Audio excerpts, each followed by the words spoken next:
Jerry Hughes in there to make the sack. He buries him for a loss of 10. And the defense will try and pin their ears back and get pressure again here after the sack. It's third down.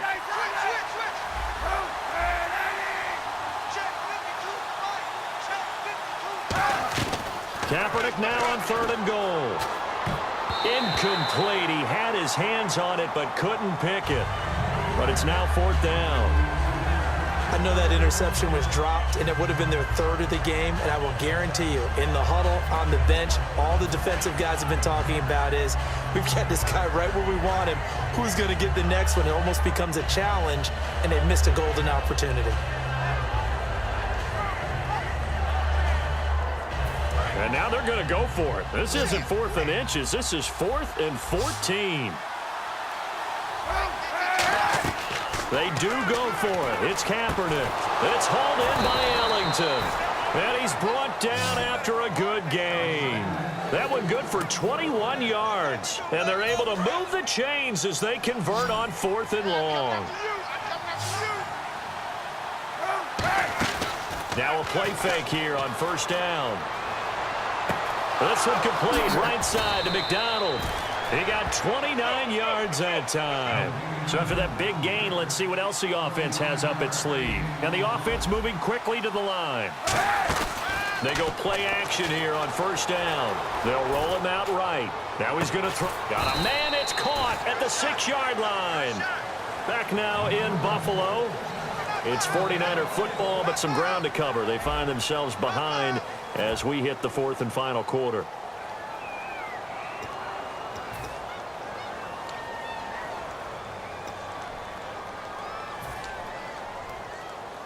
And the defense with their backs against the wall a little bit here as the offense is in the red zone. Again, it's Kaepernick. Escapes the sack. And no escaping this time as he'll go down. They got him for a sack. This will go as an 11-yard loss there on first and goal. Now Kaepernick throwing on second down. His throw incomplete. It appears that the pressure is affecting him today. Normally, he knows exactly when to get rid of the football, but today, because he's been hit a few times, he's getting rid of it a little bit too quickly.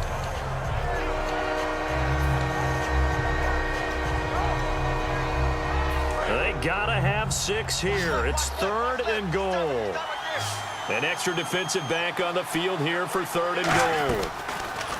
Kaepernick now to throw. He's going to be sacked back at the 23-yard line. The field goal doesn't help. They're going to go for the 6 here on 4th and goal. They've been moving the ball well offensively, really getting into a groove. Last play, pass completion. Now, finally, the defense gets there. And you have to find a way to disrupt their rhythm.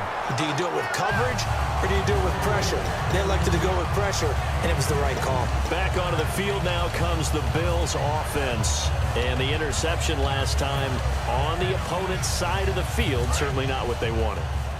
Put it mildly, that is so frustrating because that signifies there's a drive going on. You're in a good spot, great place to run some of your best offense.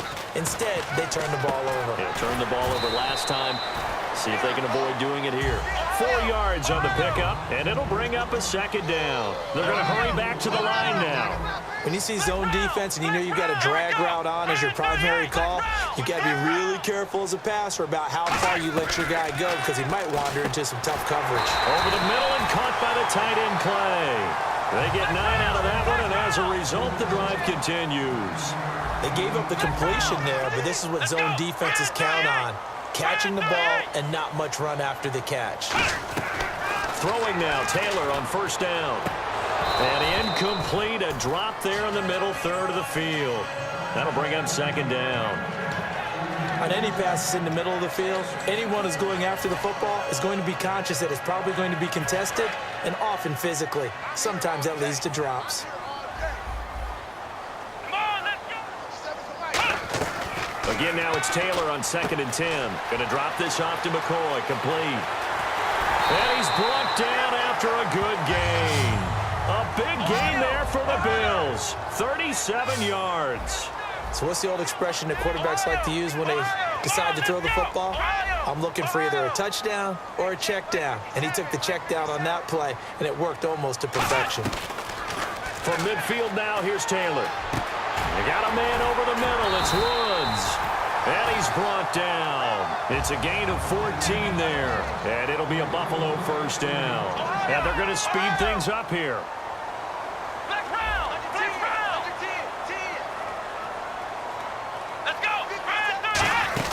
They'll run it now out of the gun.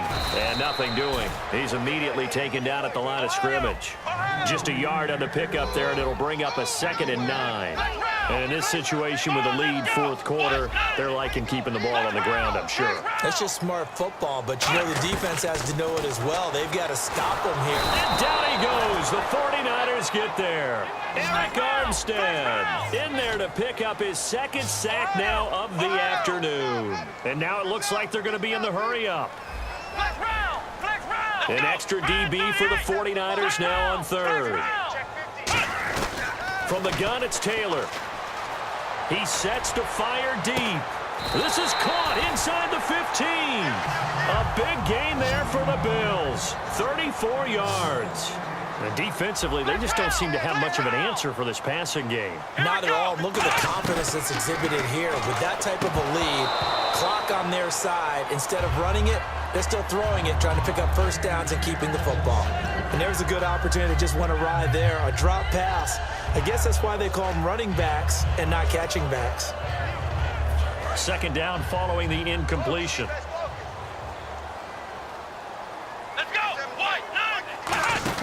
They go back to the ground with McCoy. And a short pickup there down to about the 9. 1 yard, the official pickup there, so it's going to set up 3rd and 9. And defensively, it's a nickel formation here on 3rd down and 9. Looking to speed things up here, going with some tempo. On 3rd down, Taylor. This is caught. Watkins. And he'll take it into the end zone for a Buffalo touchdown. Sammy Watkins, a 9-yard touchdown grab. And the Bills will add on to their lead. And that score gives them a little more separation and a bigger lead. A little more of a comfort zone now. They can do more things defensively, maybe take a few more gambles as they try to continue to extend their lead. After the touchdown, it's Gay to kick this one away. On the return, here's DeAndre White. And his guys are going to start their drive right at the 20-yard line. And San Francisco gets set to go here. And last time out, went for it on 4th down, turned it over, gave them great field position, turned it to 6 points, so they've got to recover here, Charles. It's amazing what one decision can do in the chain of events, right? The decision to go for it on 4th down. Caused all of that. It caused every bit of it, but it showed confidence. Hey, I've got confidence in you guys. Go pick it up for them. Didn't happen. Also showed confidence in the defense. They didn't pick up their end of the bar.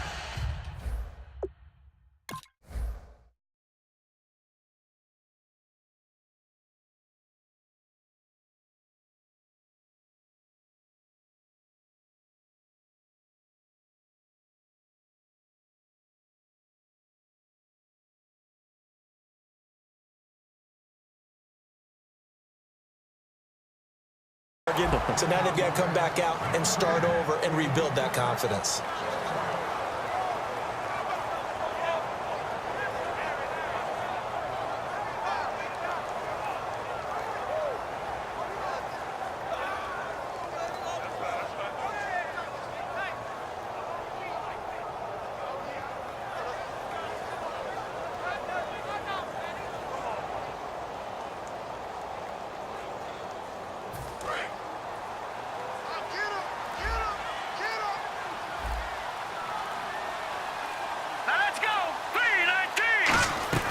And now a first chance for the backup here to throw. Smith catches left side. And out of bounds on the other side of midfield at the 45. Now that play will end up on the highlights, and you'll see it all over the place. But what you won't see, the offensive line that bought the extra time, that allowed for the big completion downfield, those guys made that play possible. They'll drop to throw. Escaping the pressure right. No, bottled up. Fumble. It's out. It's loose. And it looks like this will be the last play before the 2-minute warning. And they're going to hurry back to the line now.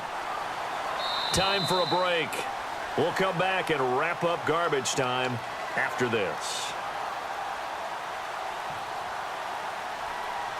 A near turnover, but the offense recovers it. Now they'll try to regroup on second.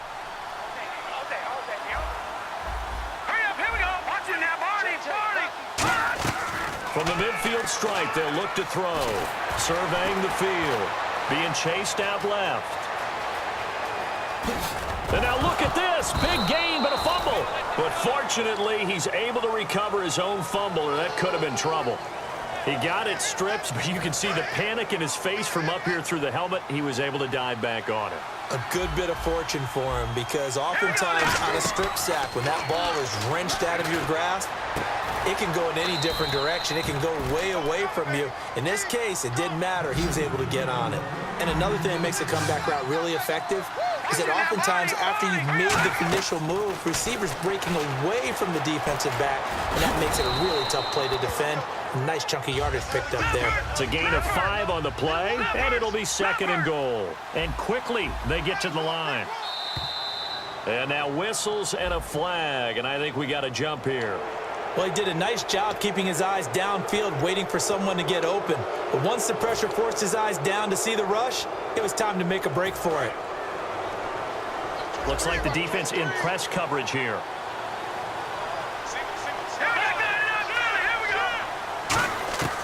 Out of the gun, they'll look to throw. And that is out of the back of the end zone, incomplete. He was looking for Quentin Patton that time. And that is going to set up 3rd and goal. They got to have 6 here. It's 3rd and goal. They come out 5 wide, 3 of them to the right side. They'll look to throw for it on 3rd and 1. Torrey Smith, the intended receiver.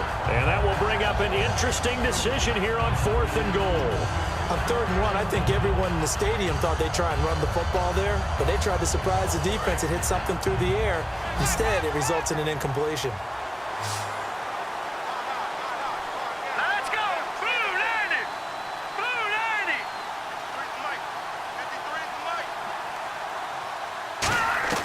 Got to try it here. He's back to throw. And he is going to go down.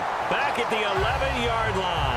Now the Bills offense gets ready to head back onto the field. They have that feeling that has to be the best. You just go out and complete control of this game here for hopefully one final possession. And it's a culmination of preparation that began with something along the lines from the head coach of, we're going to win this weekend, and here's how we're going to get it done. And covered all the details that went into it. They practiced them. They went over them. They tweaked the game plan as the week went on. And to find it all coming together and see it finish this way, makes them happy. Oh, that's satisfying for them. Yeah, they were very, very good. Now the last stages of this one. That's going to go as a loss of 2, and it'll be 2nd down. And now they're in the hurry-up. The offense is in total control right now. And while they don't want to be in anything close to a hurry-up, they want to make sure they do things with discipline now. Get to the line of scrimmage, line up correctly, take time off the clock, snap the ball late in the play clock, and run the game out. And Brandon, it's really no surprise to see them running the ball here. They've got the lead. There's not much time left. They just want to keep the clock moving and seal the win. Let's see, the defense might bring some added pressure as the offense is dealing with a 3rd and long. This time Taylor will throw. And he'll be hit as he releases it, and that'll fall incomplete. And now the 49ers signal for a timeout defensively.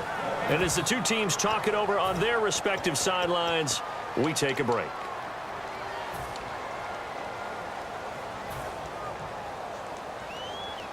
So 4th and 15, but the offense is staying out there to go for it. Let's go! Again, we'll see the pistol here. And they're going to go soft on the corners.